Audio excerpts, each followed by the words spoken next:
అందరికీ నమస్కారం. కోబన్ వలీ విషయంలో ఎవరైతే అతనిని సపోర్ట్ చేసిన వాళ్ళు ఉన్నారో, ఎస్పెషల్లీ హిందువులు, మానవత్వంతో సపోర్ట్ చేశారు.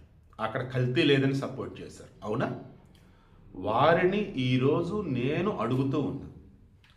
National Dairy Development Board report already ఇచ్చారు కదా, అందులో యానిమల్ ఫ్యాట్ ఉండే అవకాశం ఉంది అండ్ అది కల్తీ నెయ్యి.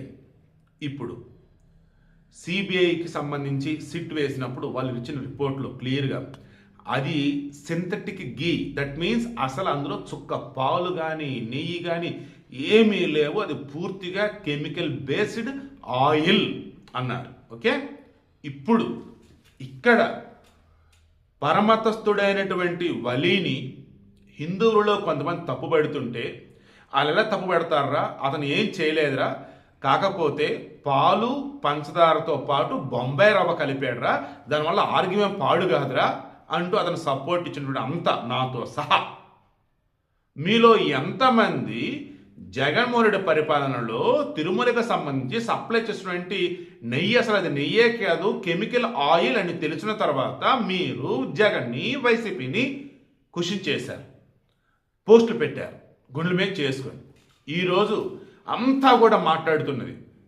మానవత్వం మానవత్వం మానవత్వం అంటూ ఉన్నారు. మరి అదే మానవత్వం ఉన్నటువంటి మీకు వైసీపీలో జగన్లో ఇంకా ఏం పాజిటివ్ కనిపిస్తుంది?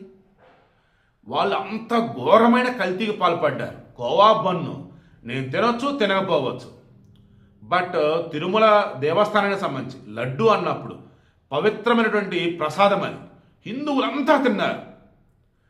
ఎవరో కొంతమంది తింటారనుకున్న కోవా బన్ను విషయంలో ఇంతమంది రియాక్ట్ అవుతున్నారే, మరి ప్రపంచవ్యాప్తంగా ఉన్నటువంటి హిందువులంతా కూడా దివ్య ఔషధంలాగా భావించి తీసుకున్న ఆ ప్రసాదం విషయంలో కెమికల్ ఆయిల్ వాడి అసలు నెయ్యే లేకుండా చేసినటువంటి ఈ వైసీపీని జగన్ని ఏం చేయాలి? ఇప్పుడు గుండెల మీద చేసుకొని ఆలోచించి కింద కామెంట్ చేయండి. ఇప్పుడు హిందువులలో నిజమైనటువంటి చైతన్యం వస్తుంది. ఇప్పుడు హిందువులటువంటి మనుషులు ఎవరో, మానవత్వం ఉన్నది ఎవరికో ఏంటో బయటపడింది. పార్టీల పరంగా విడిపోయి జగన్ ఇంకా సపోర్ట్ చేస్తున్న ఎవరైతే ఉన్నారో మీరు తింటున్నది అన్నమా లేక వేరేదా ఆలోచించుకోండి.